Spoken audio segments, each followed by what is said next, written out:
Di sebuah desa terpencil di kaki pegunungan Menoreh, tersembunyi di balik rimbunnya pepohonan jati dan gemuruh aliran sungai, terdapat sebuah kisah yang diwariskan turun-temurun. Kisah tentang kutukan kembang mayang, bunga mistis yang hanya mekar saat purnama merah, bunga yang menjadi simbol pengikat antara manusia dan dunia gaib. Konon, siapapun yang menyentuhnya tanpa izin, takkan pernah kembali dengan selamat. Mitos ini berasal dari zaman penjajahan, ketika Nyai Mayangsari, seorang perempuan yang dikenal memiliki ilmu pemikat, menyepi di hutan untuk melarikan diri dari fitnah. Dalam kesendirian, ia membuat perjanjian dengan Danyang Menoreh, menawarkan jiwanya agar bisa membalas dendam pada mereka yang telah menghancurkan hidupnya. Sejak saat itu, kembang mayang mekar di malam purnama merah, sebagai simbol perjanjian terkutuk yang tak pernah bisa diputuskan. Desa Karangwungu, desa yang dipercaya sebagai tempat persinggahan makhluk halus. Konon, desa ini diberkati sekaligus dikutuk oleh seorang perempuan bernama Nyai Mayangsari. Seorang wanita berparas cantik, namun menyimpan dendam yang tak pernah mati.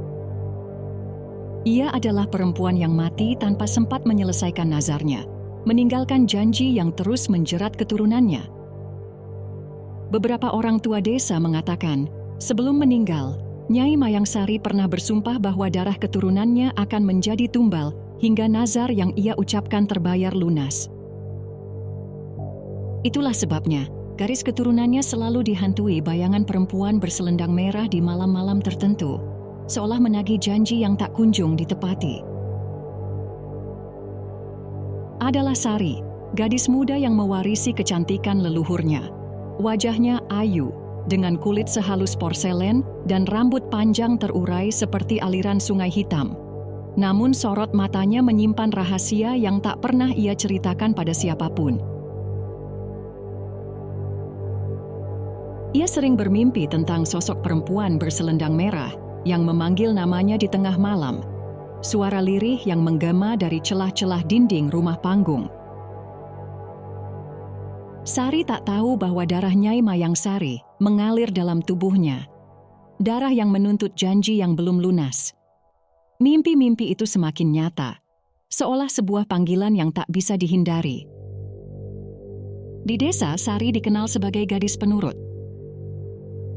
Namun, beberapa orang tua masih berbisik di belakangnya, menyebutnya sebagai titisan Nyai Mayangsari yang akan membawa kutukan baru. Konon, setiap malam sebelum purnama, suara langkah kaki tanpa wujud terdengar di sekitar rumah Sari, seolah ada yang menjaga atau menuntut sesuatu darinya. Masyarakat percaya, siapa yang memetik kembang mayang saat purnama merah akan mendapatkan kekayaan, namun jiwanya akan terikat dengan penunggu hutan. Danyang Menoreh, sosok hitam tinggi bermata merah yang menjadi pengawal gaib hutan itu. Makhluk ini dipercaya adalah arwah para leluhur yang gagal menebus dosanya. Konon, setiap jiwa yang terikat dengannya akan menjadi bagian dari kegelapan hutan, menunggu dalam bisikan-bisikan malam, hingga ada keturunan yang cukup berani untuk menuntaskan janji yang terpatri di antara dunia manusia dan gaib. Setiap 7 tahun sekali, kembang mayang mekar, menunggu jiwa baru untuk membayar nazar yang belum lunas. Aroma wangi bunga itu hanya bisa tercium oleh mereka yang terpilih, mereka yang darahnya terkait dengan janji lama. Dalam diam, bunga itu menjadi penanda bahwa dunia manusia dan gaib tak pernah benar-benar terpisah. Raksa, lelaki dari desa seberang, mendengar mitos itu dan ingin membuktikan kebenarannya. Ia membujuk Sari untuk menemaninya mencari kembang mayang, dengan janji akan memberikan setengah dari emas yang diperoleh. Raksa tahu, hanya darah keturunan Nyai Mayangsari yang bisa menuntun mereka ke tempat bunga itu mekar. Namun Sari tak tahu, darahnya sendiri yang menjadi kunci membuka gerbang dunia gaib. Dalam keserakahan, Raksa telah memilih Sari sebagai tumbal, tanpa pernah memberitahu apa yang sebenarnya menanti. Langkah kaki mereka menembus gelap, semakin dalam, semakin sepi.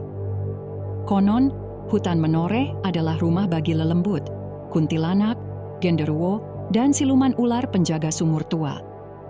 Aroma bunga Kamboja samar-samar tercium di antara hembusan angin. Sari menoleh ke belakang berkali-kali, merasa ada yang mengikuti. Hawa dingin menjalari tengkuknya, dan gemerisik daun seakan mengikuti langkah mereka. Bayangan samar di balik pohon jati seolah bergerak mengikuti. Namun raksa terus melangkah, seakan rasa tamaknya menutup semua ketakutan. Baginya, emas lebih berharga daripada bisikan dunia gaib. Bayangan putih mengikuti langkah mereka. Sesekali terdengar suara cekikikan halus, semakin dekat dan menusuk telinga. Sari mulai merasakan hawa dingin menelusup hingga ke tulang, jantungnya berdegup semakin cepat. Bau melati yang layu menyebar di udara. Raksa menghardik, menganggap suara itu hanya angin malam, meski peluh dingin membasahi pelipisnya. Namun Sari tahu, makhluk itu bukan sekadar bayangan. Ia merasa sepasang mata mengawasi setiap gerakannya. Tatapan yang dingin dan tak berkelip, seperti mata yang telah lama menunggu mangsanya di kegelapan. Bayangan itu seolah menempel pada napasnya, mengikuti setiap hembusan udara yang keluar dari bibirnya. Raksa menemukan bunga itu, namun ketika tangannya hendak memetik, akar-akar dari tanah bergerak, seolah melindungi bunga itu dari tangan-tangan serakah. Nafas Sari tersengal, jantungnya berdetak cepat. Aroma melati busuk semakin kuat, dan bisikan halus mulai terdengar dari balik pepohonan, seakan memperingatkan bahwa batas dunia gaib telah dilanggar. "Jangan Kakang, jangan," bisiknya. Namun raksa tak peduli, matanya tetap terpaku pada bunga merah menyala itu, seakan cahaya redupnya membius akal sehat. Nafasnya memburu, dan tatkala jemarinya semakin dekat, bayangan hitam di balik pepohonan bergerak pelan, seolah menanti saat yang tepat untuk menuntut janji lama. Keturunan Nyai Mayang Sari, janji harus ditepati, darah harus dibayar, karena setiap janji yang terucap akan menunggu hingga nyawa terakhir menutup mata.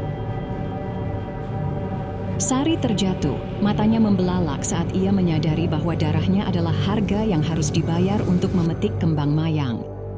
Rasa sakit menjalari tubuhnya, seakan akar-akar hitam itu menjerat dari dalam tanah, menghisap kehidupan perlahan.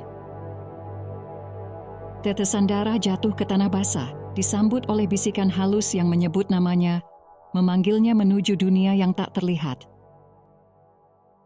Namun, hutan selalu menuntut keseimbangan. Siapa yang mengingkari janji akan menjadi tumbal. Raksa tak pernah keluar dari hutan itu. Sementara Sari, tubuhnya ditemukan di tepi sungai dengan kembang mayang dalam genggamannya. Matanya tetap terbuka, membeku dalam sorot ketakutan, seolah menanti sesuatu yang tak kasat mata. Warga desa yang menemukannya bersaksi bahwa aroma melati busuk masih tercium di udara dan jejak kaki basah terlihat menuju hutan, namun tak pernah kembali. Kutukan kembang mayang terus berlanjut, menunggu jiwa baru yang akan menjadi pelengkap nazar yang tak pernah tuntas. Sejak malam itu, warga desa percaya, setiap kali purnama merah tiba, suara tawa lirih terdengar dari hutan. Kembang mayang tetap mekar, menunggu jiwa baru untuk membayar janji lama. Setiap tahun, sebelum purnama merah tiba, para sesepuh desa menggelar ritual sedekah bumi di balai desa. Mereka membakar dupa, menaburkan bunga 7 rupa, dan melantunkan doa-doa penolak bala. Lentera-lentera kecil dinyalakan di sepanjang jalan menuju hutan, seolah menjadi batas tak kasat mata antara dunia manusia dan dunia gaib. Namun, meski ritual terus dilakukan, tak ada yang benar-benar yakin bahwa kutukan itu telah sirna.